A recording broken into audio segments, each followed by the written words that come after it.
crew gathered outside the home. 3 men and a woman standing near a BBC van, all wrapped in winter coats and scarves with puffs of fog coming out of their mouths. "Fucking vultures," said Freddie. "Well, of course they're vultures, darling. Will you comb your hair, please?" He looked in the rearview mirror and ran his fingers through his greying curly hair. He needed a haircut and a shave, probably a wash. He'd been blessed with such lovely looks, his grandfather's looks, and now his stomach bulged out like a darts player's, and his ear holes were clogged with thick black hair and dead skin cells. Frankly, it was wasteful.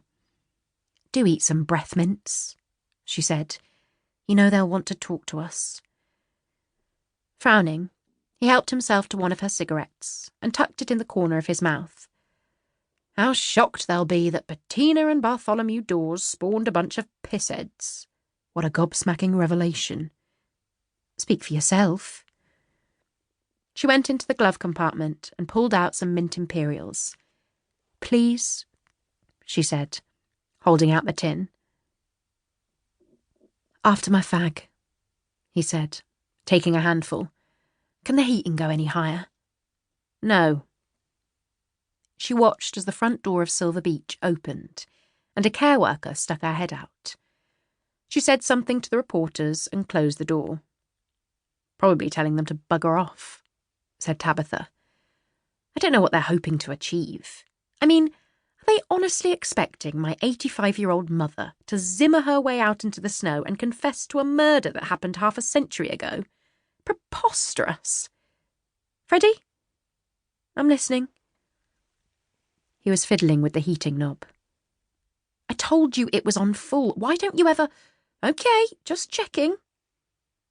He rubbed his hands together, blowing on them. "I personally would love to see Nana swan out here and confess to murder. In a Givenchy gown and her old fox fur, with a piss bag strapped to her ankle. Don't be mean. With a cigarette holder longer than her arm. Remember that one with the diamonds going in little spirals? I, Bettina Dawes, wife to the great thespian of yesteryear, Bartholomew Dawes, have a confession to make."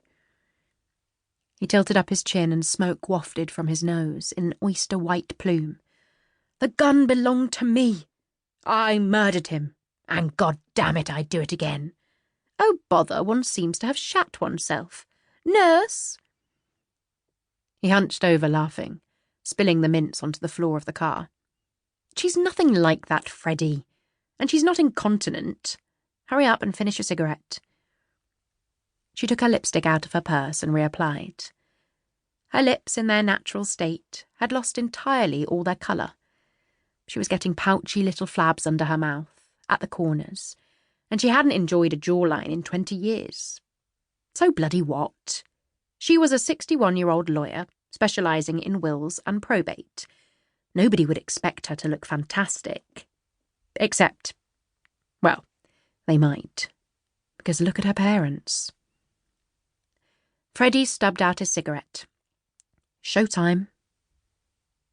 As they pushed open their doors and got out, the female reporter's head snapped around.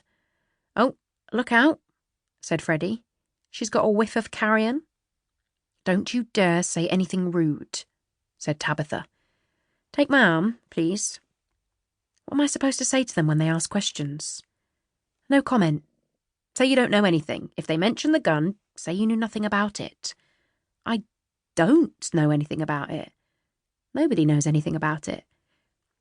"If they ask about your grandfather, which they undoubtedly will, no comment. Just say no comment, like in the films. And for God's sake, don't let them smell your breath." The snow under their shoes gave way in a flumpy, soft crunch. Tabitha almost lost her footing on a wedge of crystallised snow, and Freddie held her up, barely, his feet skidding. The houses in this street were huge, with 3 levels and long, ploughed drives within beautiful landscaped gardens. Not too dissimilar to the sort of house she'd grown up in, actually. Possibly even a little inferior. The reporters watched their slow approach. She'd had